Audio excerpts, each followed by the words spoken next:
Nah ini gridnya bisa kelihatan juga di sini ya. Nah bagian sini juga ya, ini satu blok lebih ke U ya, dari sini satu blok juga nggak ada ya, dari Fakultas Kehutanan ke Gajah Mada. Jadi kalau kita menggunakan word processor ya, kita pasti bisa buat itu center ya. Katakanlah ini kita buat jadi apa, biasanya table ya, table 1, table 2 dan seterusnya gitu ya. Nah dari situ sebenarnya sudah terjawab bahwa ini tidak menggunakan word processor ya, dan bukan menggunakan Times New Roman ya, tapi menggunakan plat offset ya. Kalau informasinya pakai hand press ya, tapi itu sejenis offset lah ya, bukan cetakan digital. Jadi nggak mungkin ini ada file digital ya, zaman segitu ya.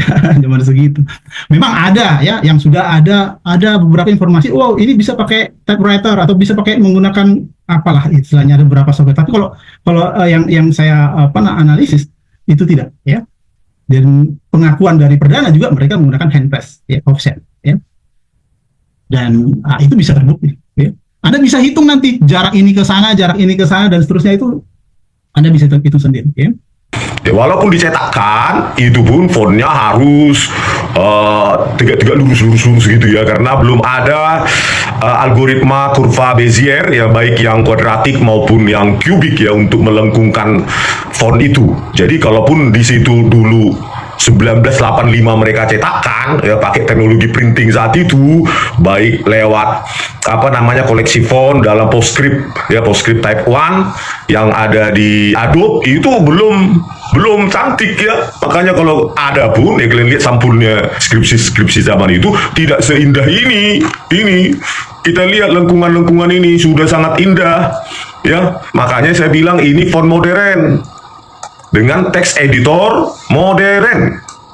Nah ini contoh bagaimana kita melakukan analisis bukan digital forensik ya, karena yang kita analisis ini fisik ya. Tapi kalau ingin membuktikan cara mengukur bahwa ini dicetak atau tidak ya, bahwa ini hasil hasil printing dari word processor atau tidak, atau dengan Word atau tidak, kita bandingkan dengan yang ini. Ini kita bandingkan dengan yang ini ya. Saya tambahkan katakanlah gridnya ya,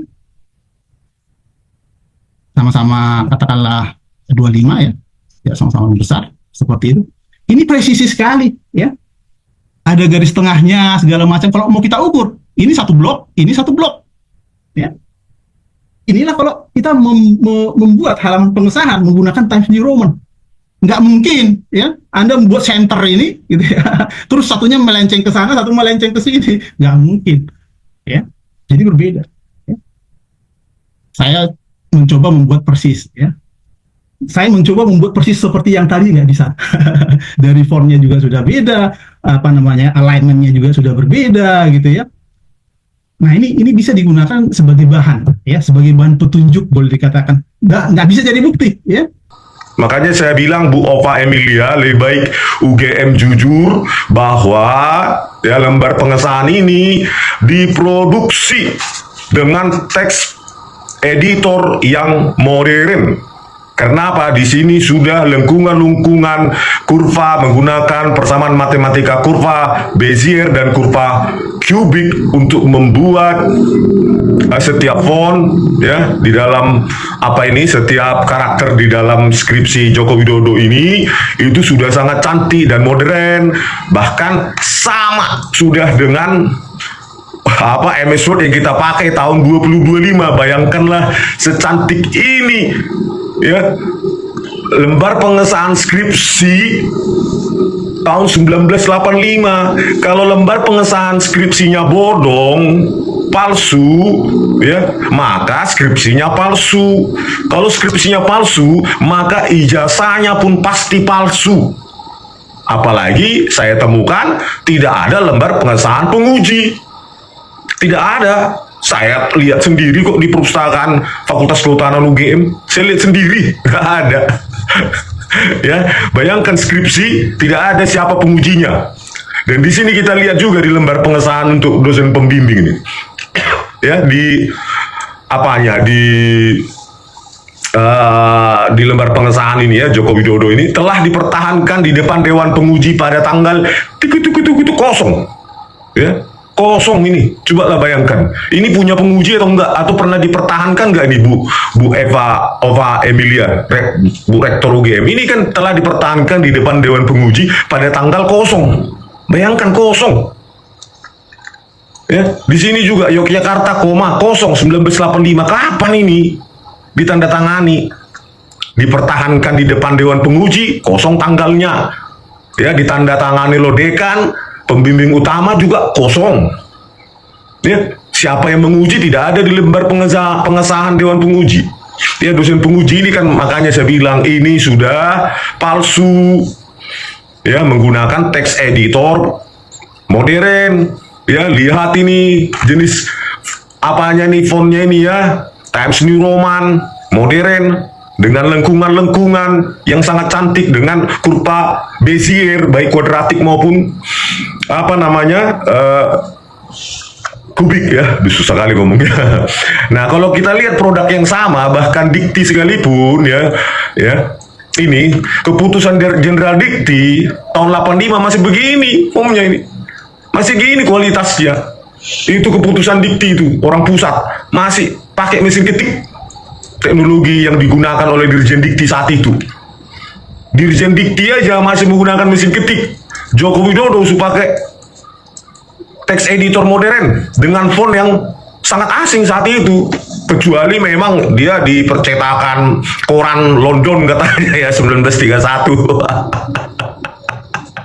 Ada aja alasan kalau mau membela ya. 1931 kan sudah ada Times New Roman. Iya, analog didigitalkan kan 1992 ya, Windows 31 versi 31.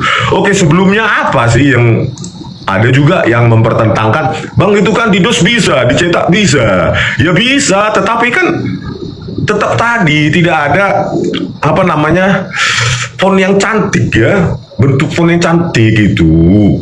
Nah, misalnya Cewriter, ini nggak mungkin kalau Cewriter dipakai oleh Joko Widodo misalnya, karena dia baru dibuat 86. Joko Widodo pun sudah lulus 5 November 1985, kan nggak mungkin Joko Widodo menggunakan text editor Cewriter ya, CW ini. Bayangkanlah huruf-hurufnya begini ya, what you see is what you get. Inilah huruf-hurufnya kan, ini lihatlah ini titik-titik ini kan, apalagi nilai S ini kan, lihatlah ini cara melengkungkan S, C aja nggak bisa apalagi S, karena dia belum menggunakan apa namanya persamaan kuadratik untuk membentuk karakter itu ya, persamaan Bezier maksud saya ya. Jadi tampilannya seperti ini, Cewriter ini karakternya kasar seperti ini. Nah, inilah apanya ya, konsolnya saat itu ya, 1986 baru diterbitkan, dirilis. Joko Widodo udah lulus, jadi nggak mungkin Joko Widodo pakainya Cewriter untuk menciptakan lembar pengesahan tadi itu yang modern. Ya, ini adalah WYS IWYG dulu terkenal kali nih kalau orang belajar komputer dulu ya, untuk DOS dia, disk operating system, yang operating systemnya di dalam disket itu. Kalau nggak dimasukkan ya komputernya nggak hidup ya. What you see is what you get. Oke, kalau begitu bukan Cewriter yang dipakai oleh Joko Widodo. Oke, kita ke WordStar. Kita lihat WordStar 3.0. Ya, beginilah bentuknya, dirilis 1982. Apa mungkin WordStar versi 32 yang dirilis tahun 1982 itu menghasilkan apa namanya lembar pengesahan secantik tadi itu, bentuk huruf yang secantik itu? Inilah dia ya, pixelated ini ya. Terus yang lain, versi yang lain ini ya, WordStar 3 versi 3.0 rilis 1982 ya. Terus berikutnya WordStar 4 ya, setelah versi 3 versi 4 1987 ya. Ini pun ya, kalau dipakai Joko Widodo ini baru rilis 1987. Begini juga bentuknya, nggak jauh beda bentuk kursornya, bentuk karakternya kasar ya. Kasar, nggak mungkin dari bahkan pakai WordStar ya WS4 ini dirilis 1987 tidak mungkin menghasilkan lembar pengesahan secantik semodern Joko Widodo skripsi Joko Widodo itu ya. Begitu juga dengan WordStar for Windows ya, yang dia punya interface seperti ini, bukan lagi konsol DOS, tetapi WordStar for Windows ini 1994, bentuknya aja begini. 1994, lihatlah nih tonnya, tidak cantik. 1994 WordStar itu masih belum cantik untuk WordStar ya. Makanya Windows ya, ini kan Windows bekerja sama dengan Adobe ya, Adobe mengembangkan OpenType font yang dikembangkan dari TrueType oleh Macintosh ya, tahun 1992. Ya, inilah untuk WordStar for Windows rilis 1994, kan masih jelek ya. Begitu juga kalau ada yang bilang, bang kalau misalnya pakai WordPerfect, nah inilah dia WordPerfect ya, versi 3, inilah 1983. Ini bentuk hurufnya kaku-kaku ya, kaku-kaku seperti ini. Begitu juga dengan WordPerfect 4.0 rilis 1984. Ini dia bentuknya, bentuk hurufnya. Inilah, lihat dia, ini W aja bentuknya begini. Oh begitu ya, apalagi S. Ini WordStar ini ya. WordPerfect 4.0 ini yang paling 1986. WordPerfect 4.2 ya, tadi WordStar ternyata. Nah ini rilis 1986, setelah Joko Widodo itu lulus. Masih begini dia, sama ya bentuknya, bentuk O-nya itu ya, kaku-kaku dia, bersiku-siku dia, karena belum ada tadi itu persamaan matematika untuk pelengkungan huruf ya. Ya itulah, jadi apa lagi alasannya Bu Ova Emilia? Ya udahlah Bu, akui saja ya. Kalau kita lihat ini untuk keputusan gubernur ya begini, masih 1985 ini masih ketik begini, pakai mesin ketik. Ini keputusan gubernur, ini mesin ketik semua. Jadi bagaimana mungkin dengan teknologi yang ada zaman itu ya, si writer nggak mungkin diciptakan 1986. WordStar ya, WordStar 3.0 yang kemungkinan dipakai kalau memang benar, atau WordPerfect 3.0 1983, WordPerfect 4.0 rilis 1984. Bagaimana mungkin teknologi yang ada zaman itu, yaitu text editor yang tadi saya bilang, yang huruf karakternya itu siku-siku karena pelengkungan, teknik pelengkungan itu belum ada rasteringnya, maka ya nggak mungkin ya bisa menghasilkan begini ya. Itu kan nggak mungkin, Bu Ova Emilia. Udahlah Bu Ova, daripada menghancurkan nama UGM dengan mencari-cari alasan ya, apalagi nanti dicari-cari alasan yang dibuat-buat, kan malu Bu. Udahlah, bilang aja ini diproduksi oleh MS Word yang jauh dari tahun 1985. Oleh karena itu kami nyatakan palsu ya, karena di samping itu juga tidak ada juga dewan pengujinya ya, dosen pengujinya. Bagaimana ini bisa skripsi itu dikatakan sah ya, kalau ujiannya aja pun kapan telah dipertahankan di dewan penguji pada tanggal kosong ya, dosen pengujinya pun kosong, entah di mana ya, entah siapa, formatnya bagaimana, apakah formatnya pakai font modern begini juga. Udahlah Bu, stick aja kebenaran, daripada nanti Ibu cari-cari alasan UGM rapat. Bagaimana kita membantah ini? Apakah kita bilang nanti pakai huruf gosok? Apakah kita bilang nanti ini dicetakkan pakai teknologi pencetakan mungkin yang paling tinggi di Indonesia, mungkin ke Peru-Peruri Joko Widodonya dengan teknik PostScript. Saat itu kan ada type level 1. Jangan-jangan Joko Widodo ke Peru-Peruri atau percetakan yang paling canggih saat itu 1985 hanya untuk membuat lembar pengesahan pakai teknologi raster PostScript yang percetakan zaman itu paling tinggi lah ya di dunia, yang dikembangkan oleh Adobe dan Apple. Kan tambah konyol nanti gitu loh Bu. Tambah konyol gitu loh. Ya seorang mahasiswa biasa saja hanya untuk mencetak lembar pengesahan dia harus ke percetakan teknologi tinggi dengan teknik rastering PostScript ya, untuk mendapatkan bentuk seperti ini.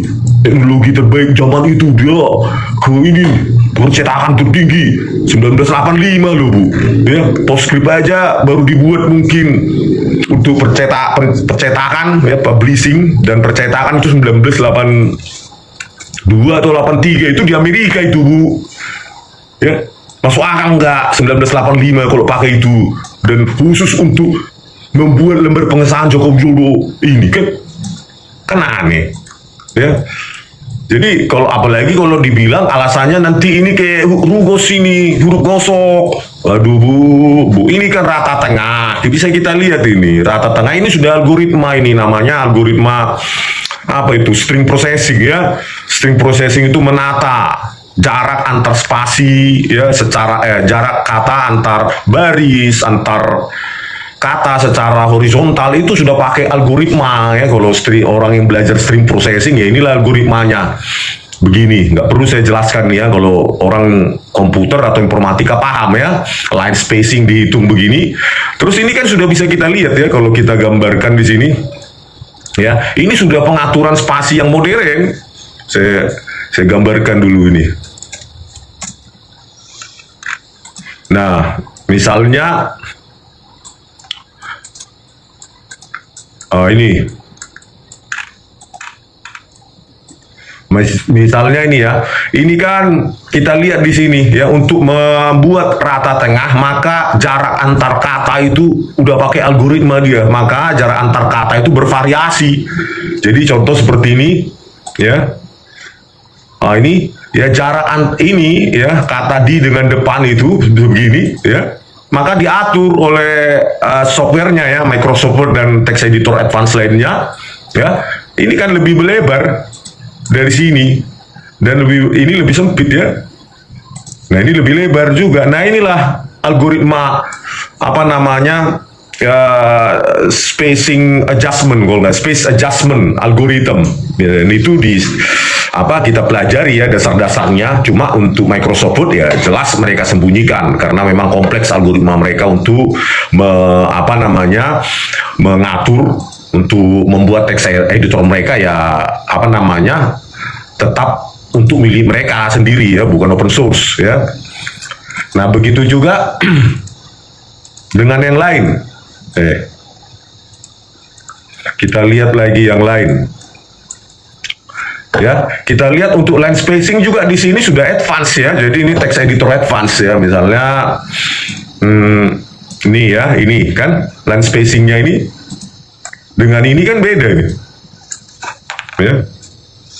Beda, makanya sudah menggunakan algoritma membuat jarak antar baris, jarak antar kata itu sudah algoritmik ya. Terus saya cari lagi. Nah, di sini juga ya, skripsi tersebut telah diterima sebagian persyaratan yang diperlukan untuk memperoleh derajat sarjana kehutanan. Bayangkan ini kalau pakai rugos supaya benar-benar rata tengah di sini, coba bayangkan. Berapa kali dia menguji coba untuk menata-nata huruf demi huruf, ya kan? Kalau benar rugos, mau dicari alasan rugos oleh UGM ya, alasan mengada-ngada. Jangan bayangkan ya, menata satu-satu dan persis itu di tengah huruf demi huruf. Kan konyol ya. Padahal di sini ya bisa kita lihat ya, lebar di sini ini menyempit ya, terus ini lebih lebar, ini lebih lebar lagi, ini juga jaraknya, ini juga ya, terus ini juga bayangkan ini sempit kali. Bagaimana lah menentukan rugos itu supaya rata tengah, untuk huruf I dengan S kita buatlah ini lebih sempit ya, begitu. Aduh, udah terlalu konyol lah ini Bu, alasan kalau dibuat ini jadi rugos ya. Terus yang ini juga kita lihat.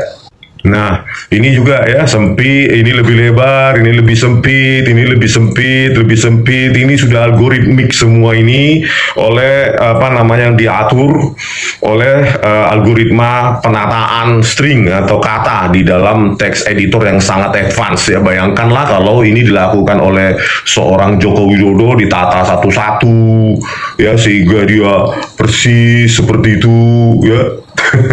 Berbentuk apa namanya benar-benar text center align satu-satu kan itu sesuatu yang sangat tidak masuk akal ya. Nah sampai text align begini nih, oh ini nata satu-satu gini ya, nih oh sampai begitu ya text alignmentnya sini. Ya, jadi saya apalah meminta dengan pada Bu Ova Emilia, Rektor UGM, ya jujur aja lah kita ini pakai word processor. Nggak mungkin lah ini ditata satu-satu pakai Rugos ya. Nanti pasti masyarakat makin tidak percaya, makin tidak percaya, makin tidak percaya. Karena kalau UGM tidak jujur, nanti masyarakat meminta nanti uji karbon. Karena saya lihat sendiri memang ya usia dari apa itu lebih putih warnanya, lebih muda. Saya perkirakan itu ya lembar pengesahan ini daripada body skripsi lainnya yang mulai dari prakata itu yang pakai mesin ketik itu lebih kuning, itu lebih jadul ini. Kalau kita minta, apa nanti masyarakat nggak percaya minta uji apa malah lebih babak belur Bu UGM. Lebih baik sudahlah akhiri ini apapun resikonya kejujuran harus dinomor satukan ya.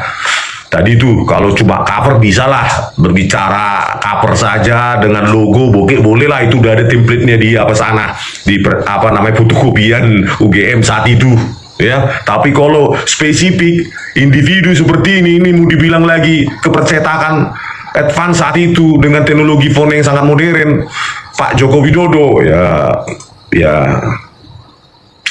sangat disayangkan lah kalau mau cari-cari alasan seperti itu.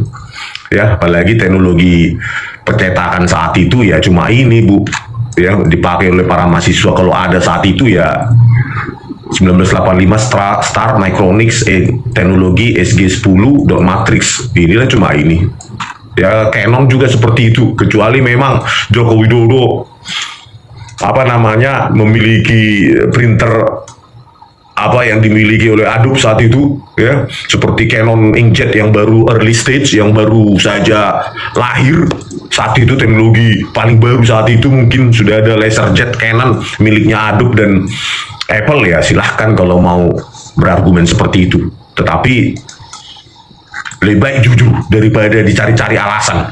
Lebih baik jujur, lebih baik gitu Bu, lebih baik jujur daripada cari alasan.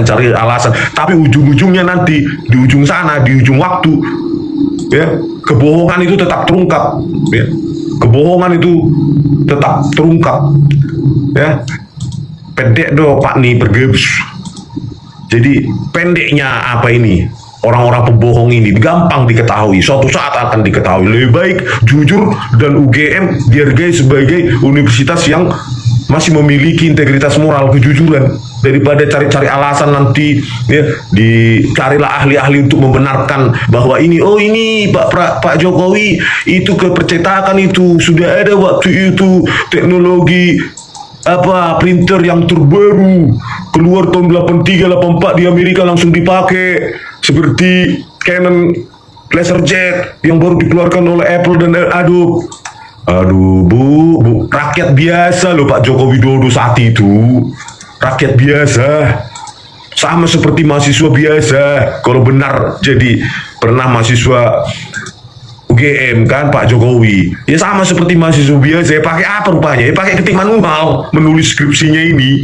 Ya sahabat Pena Ufuk dimanapun berada, hari-hari belakangan ini makin menarik kita ikuti perkembangan ijazah Pak Jokowi ini, khususnya apa yang disampaikan oleh Bung Rismon dan juga Bung Roy Suryo selama ini, fakta-fakta ilmiah setelah melakukan penelitian yang begitu mendalam, muncul sosok Joshua Sinambela yang juga ahli digital forensik dan sontak menyampaikan narasi-narasi yang meragukan, mempertanyakan apa yang telah disampaikan oleh Bung Roy Suryo maupun dengan Bung Rismon Sianipar ini. Tapi sejauh ini kita melihat ya, jika kita melihat apa yang disampaikan Joshua ini itu sebenarnya tidak menyentuh substansi dari kritik untuk menjawab keraguan Bung Roy Suryo dan juga Bung Rismon, bahkan banyak publik yang tidak meyakini ijazah Pak Jokowi itu adalah asli. Jadi yang disampaikan oleh Joshua ini masih sebatas opini dan juga narasi-narasi, dan kita berharap selanjutnya ya Pak Joshua ini bisa menampilkan data-data pembanding dan juga untuk menyanggah, mengkritik dengan data-data yang telah disampaikan sebelumnya oleh Pak Roy Suryo dan juga Pak Rismon Sianipar. Jadi kita juga publik ya menilai berdasar ilmu pengetahuan, berdasar dengan apa yang disampaikan oleh para pakar baik yang pro maupun kontra. Sekian, terima kasih.